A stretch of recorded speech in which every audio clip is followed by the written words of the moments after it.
And it was a busy day for Governor Pt.3 Fashola as he took several hours today to inspect ongoing projects from Lagos Island, where he inspected the 11-story building at the Isale Gongon area of Lagos, then to Lekki, where he inspected various projects before making known his observations.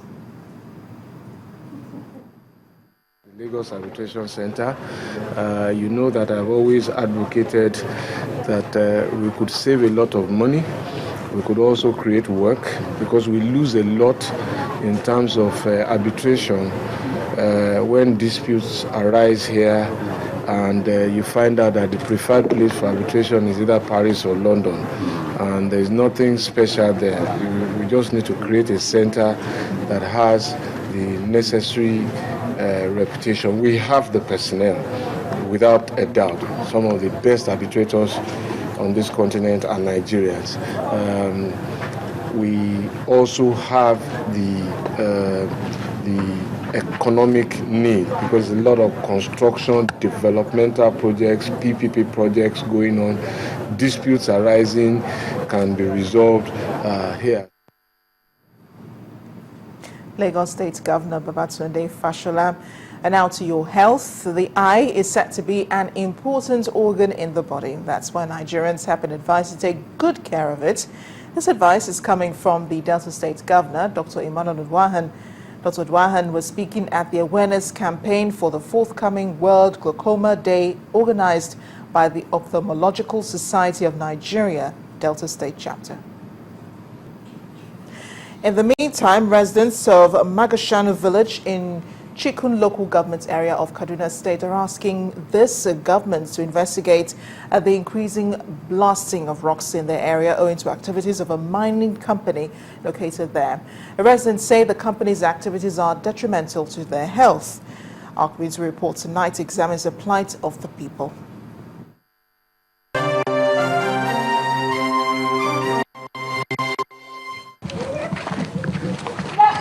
This is Magashanu village, located in the slopes of Kujama town in Chikun local government area of Kaduna State.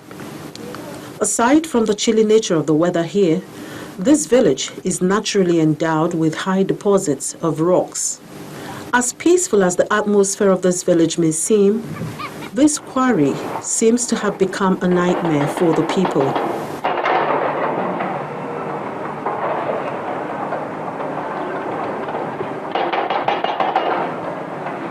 The villagers say the constant blasting of heavy stones and the vibration that comes with it have become detrimental to their health.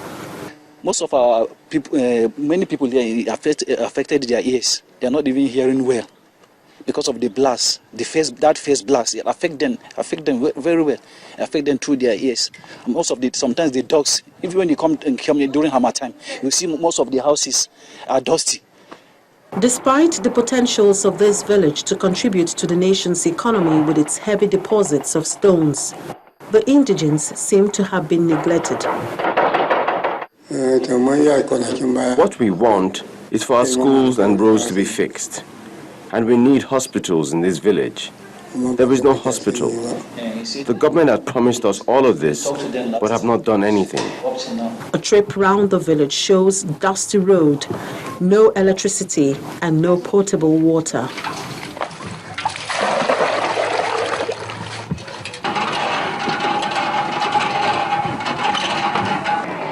This primary school is the only one in the village.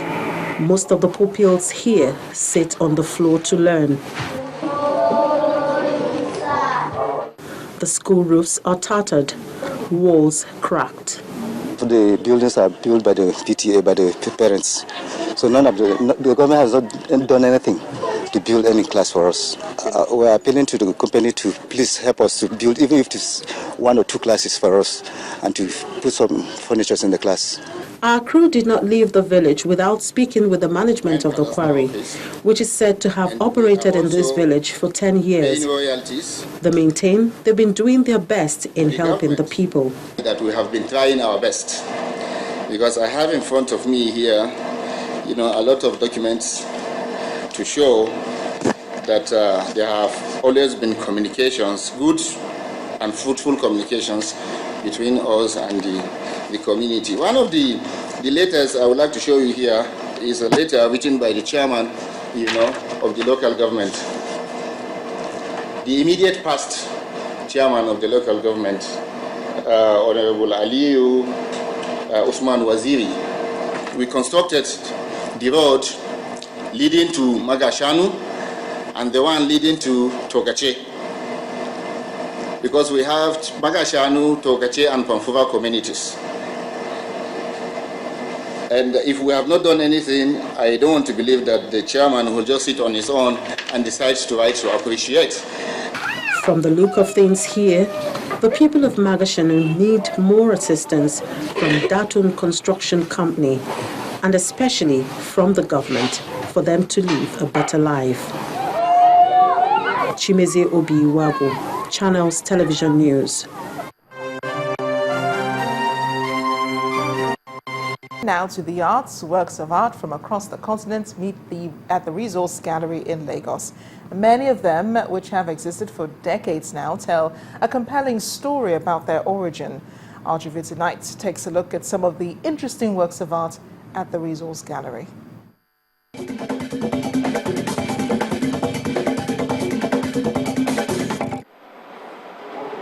The collection at the Resource Place is like a visual feast which is sure to keep any art enthusiast satisfied. Art pieces from every nook and cranny, not only on the African continent, but from far and wide, meet in this room. The person that ensures this union takes place is Wale Fasui, the owner of this gallery. What has always tickled me is how the various art schools in Nigeria have become very preeminent in their own styles. If you go to the Auchi school, you know they are very good for painting and for carving. If you go to the Ife school, they have their own nuances. If you go to the Nsukka school, so what we do is look at those schools generally and try to pick one or two works from them and put them together. He takes us through the collection, which has lots of stories about Asian art practices in other countries and a passion to ensure a legacy doesn't go to waste. A good example is this antique mask series from East and Central Africa, which dates back to over 70 years. Sourced from remote villages of Kamba and Bajun tribes in Kenya and from the Shahad tribe in Congo-Brazzaville. Some are from Tanzania, some are from Kenya, Malawi, Congo-Brazzaville, and they are what you call collector's items. They are antique pieces, and I intend to get more of them. I also have pieces from Cameroon, I have pieces from Togo, I have pieces from Côte d'Ivoire. From this series you're seeing now, there are some, that is Mali, and the other one I think is about, if I'm not sure, the Gambia. So a lot of pieces are from Africa. What I try to do is make sure that the collections are not limited to Nigeria. Okay. Let my collection be, at least have an African spread. Another fascinating piece is the banjo player by J. Ovie, produced in 2008. The intricate form and superb finishing stands it out. If you look at it critically, you see that somebody playing the banjo. It's one of the pieces I hold very dearly, but the detail to finish is very, very encouraging. Other interesting pieces is the double horse rider by Abiodun Badmus, done with a burning wood and engraving technique. And that's the intriguing thing about this space. Anything that comes through these doors has to have something unique about it. Mr. Fasui is very picky about this collection, but there's always room for artists who are able to bring that dream to reality at the Resource Place.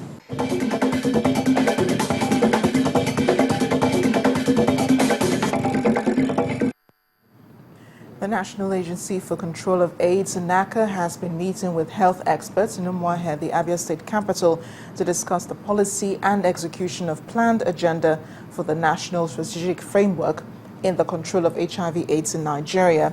High points of the discussion focused on the President's Comprehensive Response Plan and the 50% funding of HIV/AIDS through the Subsidy Reinvestment Program to accelerate the implementation of key HIV/AIDS intervention. Just The purpose for this gathering is to draw attention to the President's 2-year comprehensive response plan through the National Agency for Control of AIDS.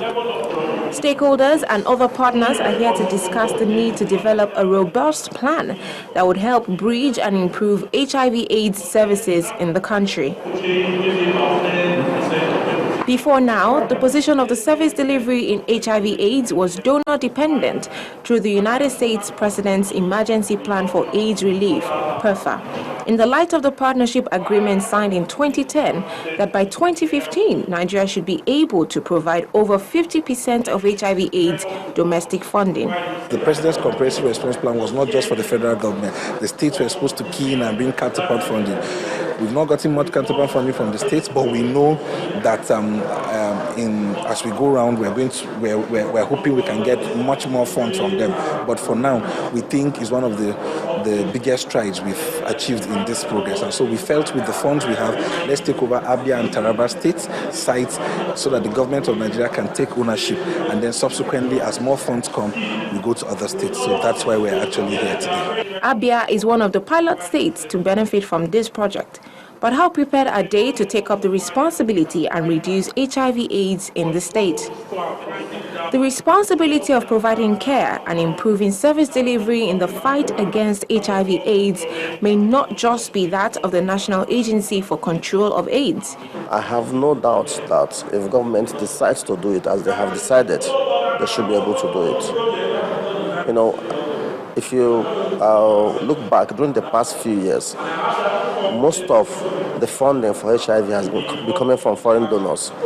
And then we can now see some form of donor fatigue. So we see a lot of donors talking about ownership, government ownership. We cannot keep waiting, so it has to happen. Individuals and other private organizations are also said to have a role to play.